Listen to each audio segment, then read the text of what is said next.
Aujourd'hui, GRDF gère une infrastructure gaz, mais également une infrastructure radio. Avec plus de 10 200 sites installés sur l'ensemble du territoire, le réseau radio de GRDF permet à la fois d'assurer la collecte des données de consommation des clients gaz, mais aussi celle des équipements de protection cathodique du réseau et des émetteurs de clients externes. Au cœur de cette vaste chaîne communicante, la cellule infrastructure planification radio joue un rôle crucial. Ces experts conçoivent, analysent et optimisent l'infrastructure radio pour garantir une qualité de couverture optimale et au meilleur coût. Nous allons découvrir aujourd'hui les deux métiers de ce pôle, l'ingénieur de planification radio et l'ingénieur infrastructure radio. L'ingénieur planification est un peu comme l'architecte du réseau radio. Je réalise des études de couverture afin d'identifier des zones gazières non couvertes. J'évalue le nombre nécessaire et l'emplacement des concentrateurs pour couvrir les besoins identifiés. Je dois trouver les emplacements stratégiques pour l'installation de nos antennes sur ces points hauts pour avoir une couverture optimale. L'optimisation, c'est trouver un bon équilibre entre qualité de collecte et investissement financier.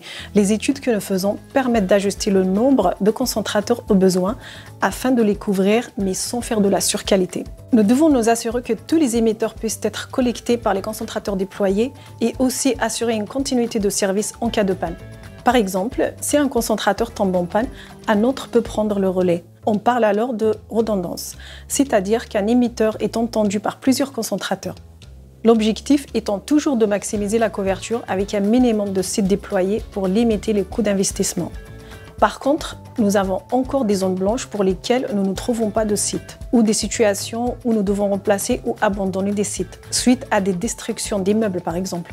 Nous travaillons alors main dans la main avec nos collègues en région pour trouver d'autres solutions de couverture. J'interviens aussi en cas d'incident comme une baisse subite de collecte, une plainte client. Je mène des analyses en collaboration avec les équipes supervision radio afin d'identifier la cause et résoudre le problème. On trouve de nombreux types de points hauts différents. Les plus nombreux sont les toits terrasses, mais il y a aussi des pylônes, des châteaux d'eau, des églises, des toits de mairies, de piscines, de maisons individuelles et même des silos à grains. Quand un point haut est sélectionné, il faut encore avoir le droit d'y installer les équipements. C'est alors que le pôle maintenance spécialisé gaz entre en jeu, avec l'appui de la direction client-territoire si besoin, pour négocier la signature de conventions d'hébergement. Il faut ensuite s'assurer que le site puisse accueillir techniquement nos équipements. C'est là que l'ingénieur infrastructure radio intervient. Le pilotage opérationnel des poses de concentrateurs est assuré par nos collègues des MSG en région, et mon rôle principal est de les accompagner sur tous les aspects techniques liés à la pose des concentrateurs. J'interviens si nécessaire pour débloquer une affaire ou faire l'interface entre les différents acteurs. Je veille aussi au suivi des prescriptions de pose et au maintien des compétences des acteurs opérationnels. L'objectif est de garantir une installation fiable, répondant aux normes de sécurité et qualité, et réalisée dans des délais qui permettent d'assurer la télérelève des compteurs de nos clients.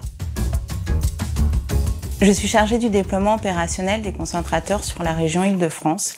La cellule infrastructure planification radio m'aide dans mon travail au quotidien. Kaina en amont des poses, dans la conception et la validation des dossiers techniques, et Vincent pour le pilotage du portefeuille d'affaires, notamment dans la priorisation des sites. Il m'aide également sur la partie pilotage contractuel des entreprises de pose et il m'apporte un appui réglementaire dans la réalisation des contrôles électriques après la pose. C'est aussi un appui précieux dans la recherche de solutions de couverture alternatives dans les zones sans point haut conventionnés et pour le partage des bonnes pratiques entre les différentes régions. Les équipes de l'entité radio IoT et celles des MSG en région collaborent activement afin d'adapter en permanence cette infrastructure aux nouveaux besoins internes comme externes. En assurant une collecte journalière fiable et sécurisée des données de consommation de gaz, nous aidons nos clients à faire des économies d'énergie et à mieux maîtriser leur budget. Ces données de consommation sont également importantes pour le pilotage du réseau de gaz qui deviendra de plus en plus dynamique avec la multiplication des injections de biométhane. Le réseau radio se met ainsi au service du réseau gaz avec toujours en cible la satisfaction du client et la décarbonation de la filière gaz.